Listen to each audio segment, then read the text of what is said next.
I'm happy to say that our guest today on Real Food Traveler podcast is returning for her third episode. We just can't get enough of travel writer Abbey Algiers' Tales of Spain. But today we're going one country over to talk about Spain's neighbor, Portugal. I'm Courtney Drake McDonough, the host of the Real Food Traveler podcast and publisher and managing editor of the realfoodtraveler.com website. Abby and I met last year while traveling together in Mallorca, Spain, and became fast friends, so I'm really glad she's here to talk about her recent 2-week trip to Portugal. Welcome back, Abby.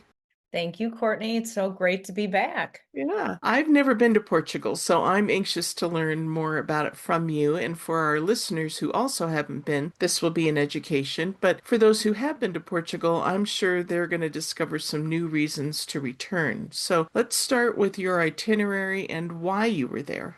Yes, so I was there for my primary purpose was to combine the trip to Portugal with a golf trip, golf wellness and discovering all about Portugal's food and wine. I was there with my husband. The theme of our article is the He Said, She Said guide to golf and wellness from Lisbon to the Algarve. So that was our route, Lisbon, kind of going down to Cascais and then to the Algarve. Um, we were there courtesy of the Cascais Press tourist office, graciously hosted us, as did Tea Times Golf Holidays. And it was just nice to have kind of an itinerary, and we knew that we were going to hit the top spots and really see the sites that we needed to see. So that was a little bit of background.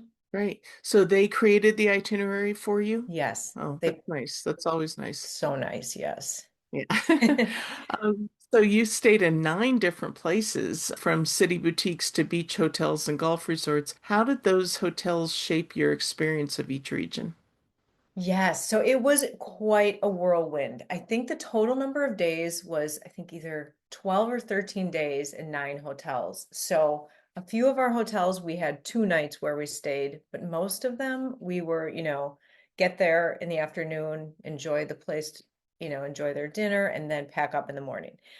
But as difficult as it might have been to just kind of be on the go the whole time, it was really nice to have 9 different hotels because some of them were in the city center, like one was in the city center of Lisbon, another was on the outskirts of Cascais, another was within Estoril, which is right next to Cascais, so along the beach, and then some others were golf resorts. So we really got a taste of what it's like to stay in each type of hotel. There are pros and cons to each. Hmm. So that was a nice way to see a lot of different options. Yeah, that sounds great. Was there one hotel that seemed to really capture the mood of Portugal for you specifically through its food and drink? One hotel really captured it through the spirit of Portugal, and maybe that was because we stayed in two of its locations. And that was the Alma Lusa hotel chain. And it's a boutique hotel chain. There are 3 hotels in Portugal. 2 are in Lisbon, and one is in Comporta, which is probably I believe it's about an hour outside of Portugal, maybe a little bit longer. But their philosophy is that they take historical buildings and they refurbish them, remodel them into contemporary boutique hotels while still maintaining the integrity of the building. So they're just gorgeous. So they felt historical, yet clean and modern and beautiful, and also had delicious meals too. So they did have, Hmm. authentic Portuguese cuisine that was just exquisitely prepared. So it was really, I would say the Alma Lusa hotel experience was really one of the highlights.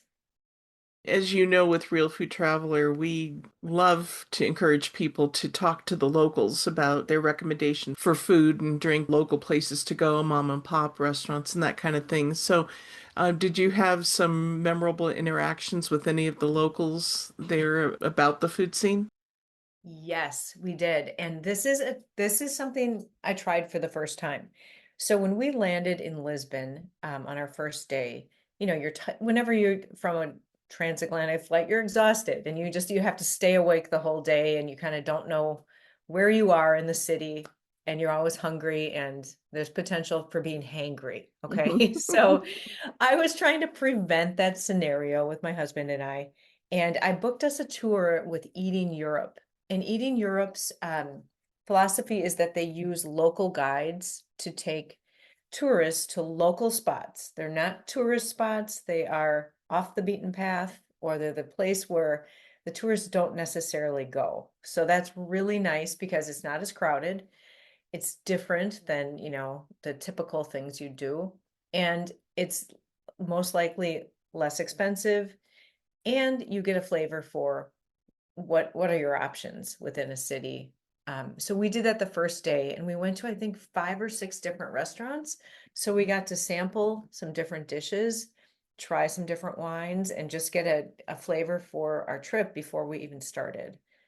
So that was really cool. Yeah, that's great. You and I have talked before on other podcasts about some advice I got from a travel writer to avoid what she called the brass and glass restaurants, where they have big windows, everything's kind of shiny. There's usually somebody standing outside with a menu trying to lure you in, and that oftentimes Yeah. those restaurants, which are typically on the main drag, the most touristy areas, aren't even owned by the locals. They're owned by somebody in another country, so the money doesn't even stay there locally. And so her recommendation is to walk away from that main area 2 or 3 blocks and find the places that are not obviously restaurants, that they're more likely to be the local ones and the mom and pops with the money staying local and the food being truly authentic. So that's great that you went on that tour. I love food tours for that kind of thing.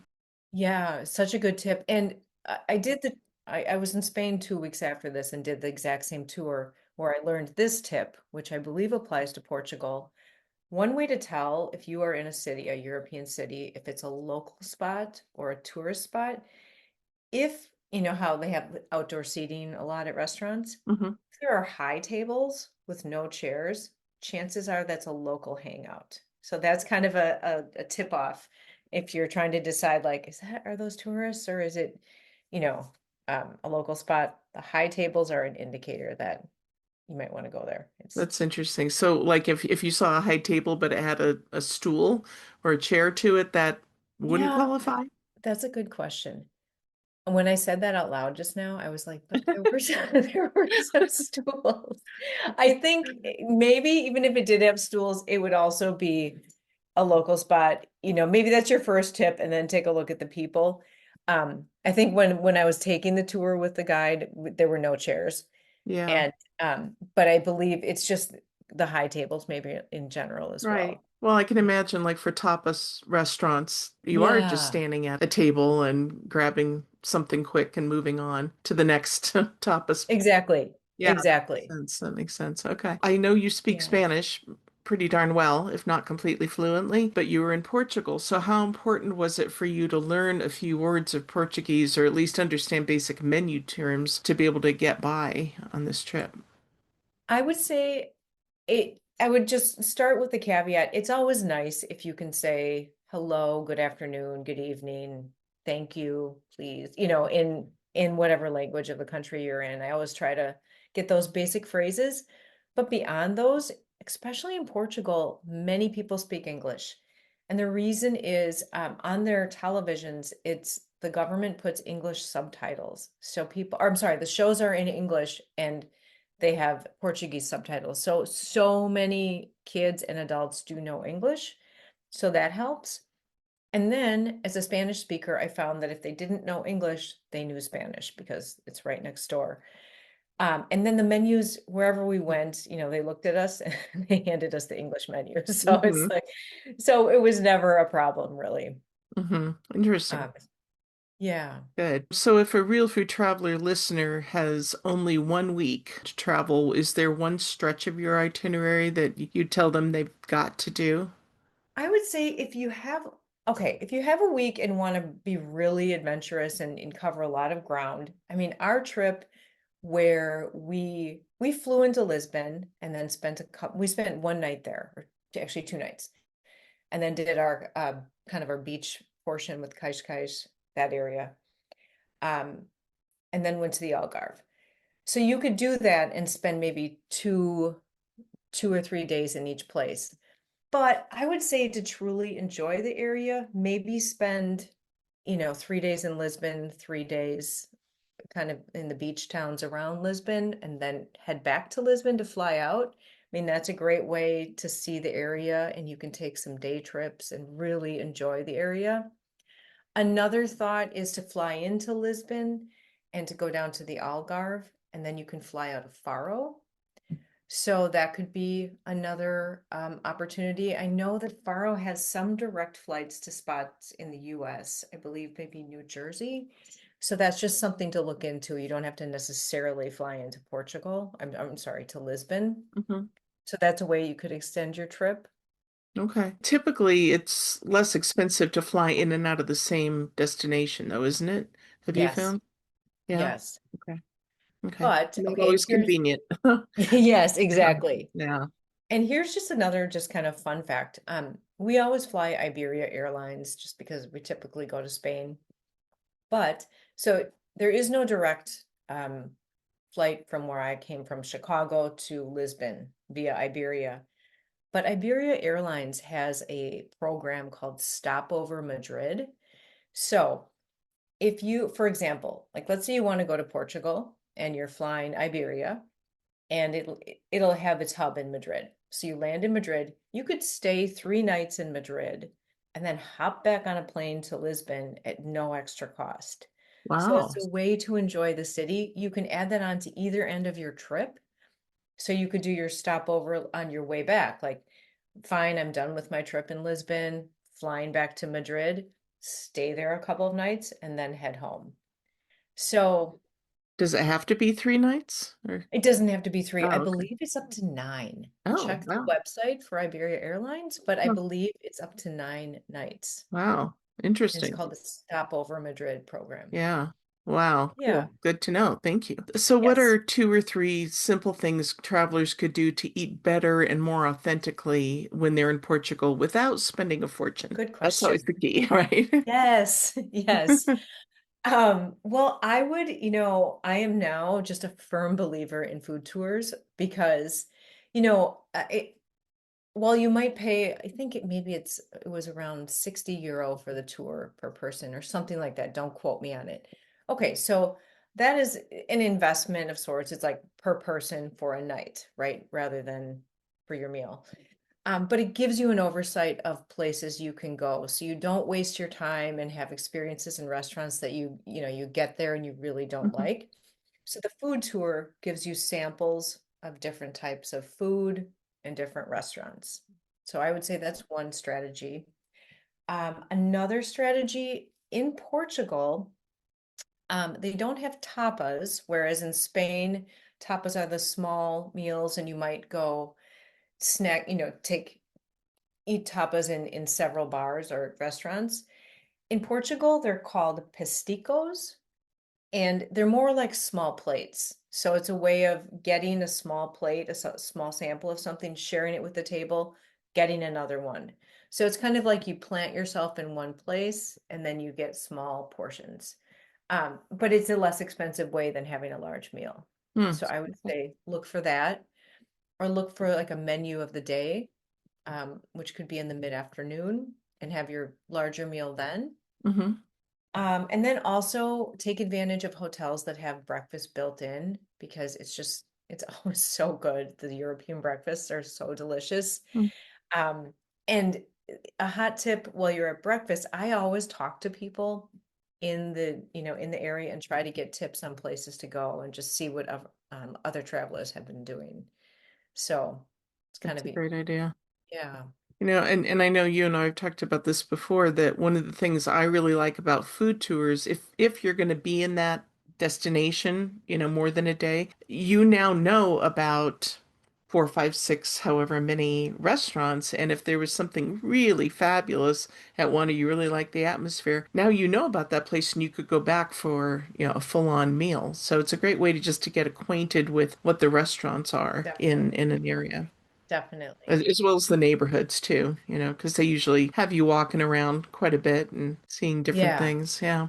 So looking back, is there Yes. anything you would do differently next time, like in terms of timing, pacing, or where focused your culinary energies? I would say, I mean, okay, so for our trip, we had pretty much a prescribed schedule that we followed, and that worked. It was good to have a schedule. If we could choose maybe just to have, to go off the beaten path and maybe um just try some different restaurants, try one or two, just um, not go to the one recommended by the hotel, maybe just do a little wandering, ask some locals. I would ask, see what the locals have to say about where to go. Just, while you're at a bar, say, hey, do you have any restaurant recommendations? Mhm. Something like that is always fun. But pretty much I was happy with what we did. Um, I might also hit the website of the city beforehand, like Lisbon, and see if there's any new restaurant openings or just see what people are going to in general for Mhm. something that's not necessarily touristy, but just, what are people talking about and try to hit that one. Here's just an aside question for you. I always believe in asking the locals, and so far in my experience, they've been very open about recommending places. But I've also heard of people saying, well, I asked a local and they said, yeah, I've got my favorite place, but I'm not about to tell you what it is because I don't want you foreigners, coming and taking over my restaurant. Have you had that other flip of the coin experience? Yes, especially to a podcast, food podcaster and a travel writer, right? They're like, we're not telling you because you'll tell Yeah. everybody. I've had that. They will kind of say it tongue in cheek, like don't tell anybody though, like they'll tell me, but they'll say, please keep it a secret. Yeah. But yes, I've encountered that sentiment for sure. Yeah, yeah. Well, I'd be the same way, frankly. Yes, I know, I know. Yeah. So how has this Portugal trip influenced the way you think about future travel, like what you look for in a destination now? Well, one thing it really wanted to point out was this one restaurant we went to in Estoril, which is right next to Cascais, and it was called Aires Estoril, and it was an Argentinian restaurant. It's only Hmm. been open a year. It was opened by two or three individuals from Argentina, and they just put their heart and soul into this restaurant. And never before would I think, yeah, I'm going to Portugal and I'm going to have dinner at an Argentinian restaurant. That wouldn't have been at the top of my list, Hmm. but that restaurant turned out to be probably my favorite dinner Hmm. experience on the trip. It was set in this historical neighborhood in this gorgeous historical building.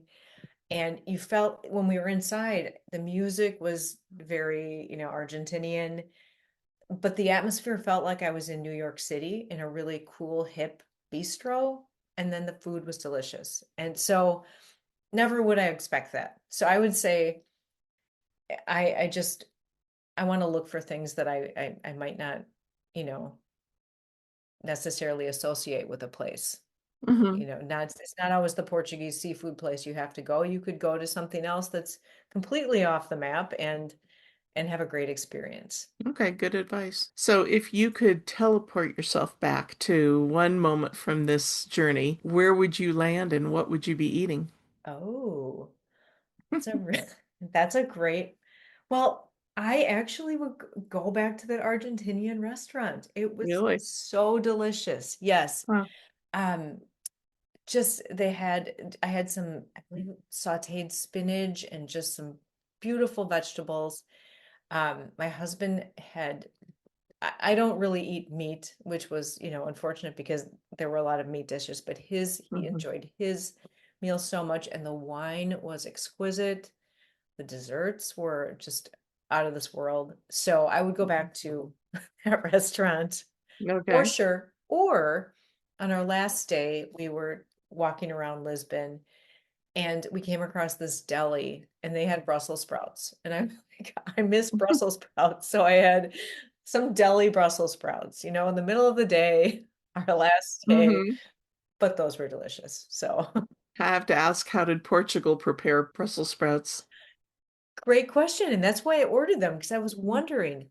They felt exactly like I would have gotten from my local supermarket deli counter. They were just sliced in half and roasted with some garlic, Hmm. maybe balsamic vinaigrette. They just tasted just like you'd expect, nothing different. Yeah, They were delicious, interesting. yes. And what about Portuguese food? Was there one or two items that you really remember that were just so delicious? Yes, one experience that we did do, we went to a food lab in the middle of the day. It's the Kais Food Lab. And my husband is the chef of our family. So I was like, I'll videotape while you cook. So basically, the staff at this food lab has it's a beautiful kitchen and just walks you through the steps of preparing like a typical Portuguese meal. So it was just some very basic but delicious dish with mashed potatoes, green beans. I believe it was, gosh, I'm not sure what kind of fish it was, but it was just simple garlic, olive oil, black pepper, delicious. And we just learned how to make it in the Portuguese way. And Hmm. that experience it just proved you don't have to add a ton of ingredients to have delicious food. Hmm. It's just beautiful, delicious and simple. So I would recreate that experience. I'm intrigued by that idea of a lab. So is that different than your typical cooking school? Like our group went to a cooking school in a windmill, Right. and we each got turns helping the chef do something so that we learned some of the technique. Was it different than that? It was It was pretty much the same. And I think the reason they call it a lab is because it's a kitchen, this beautiful kitchen. It's its own space with glass and doors and things.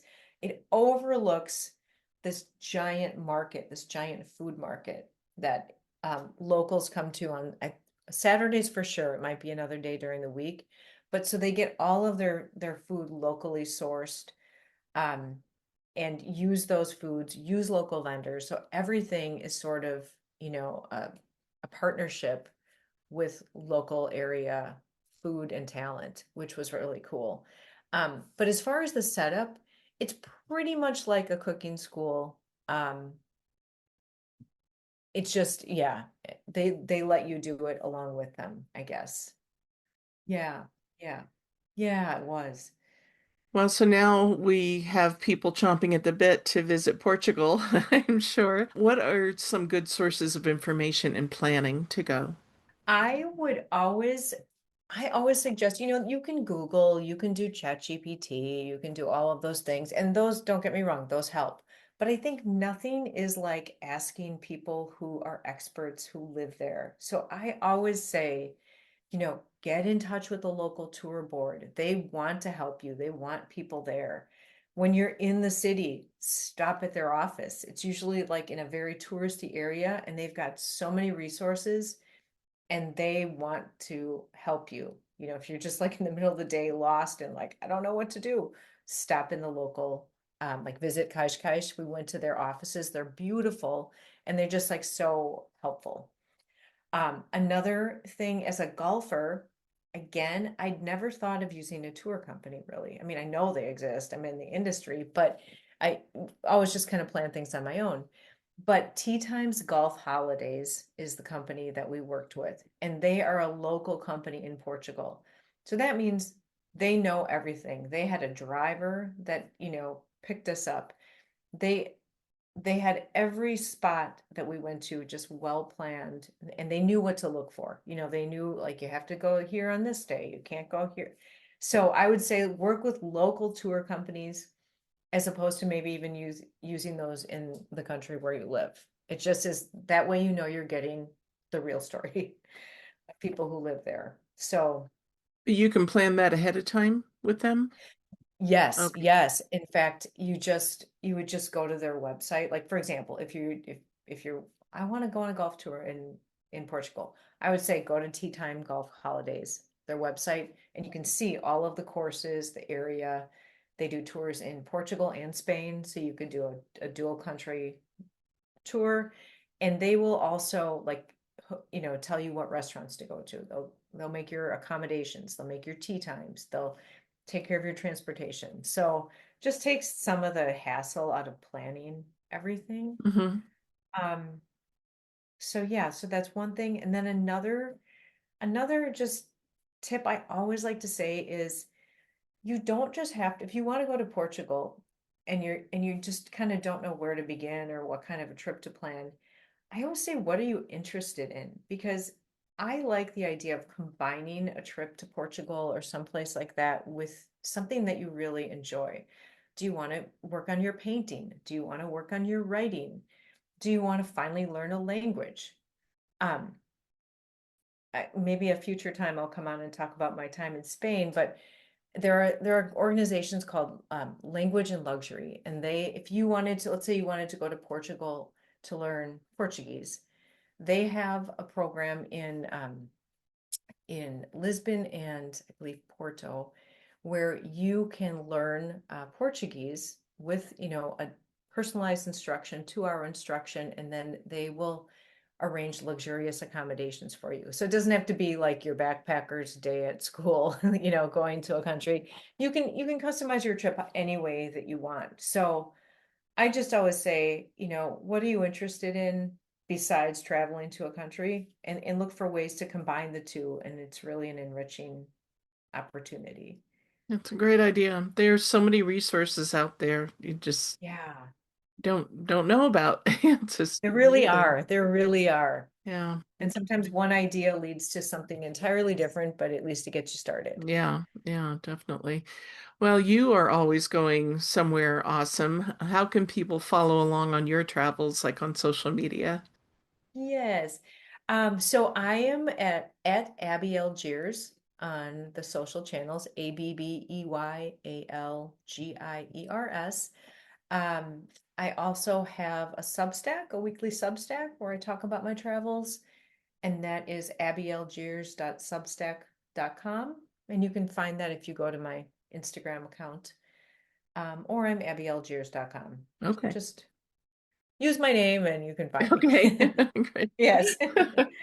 All right. We always have, with the Real Food Traveler podcast, we always do an associated article that runs on the realfoodtraveler.com website with a little player so that you can go to the site, be listening to this podcast, but there we will have some wonderful photos that Abby's going to share with us and some links to some of the places and services that she has talked about today. But if you want to just listen to the Real Food Traveler podcast, or you're just coming at us, we are on just about everywhere you like to listen to your favorite podcasts. So thank you, Abby, again for being a guest again, and this time telling us about Portugal. I've learned a lot, and I'm sure our listeners have too. So thank you for your time. Thank you, Courtney. This was so much fun. Yeah. Thank you to our Real Food Traveler listeners and our readers. We wish you many tasty travels.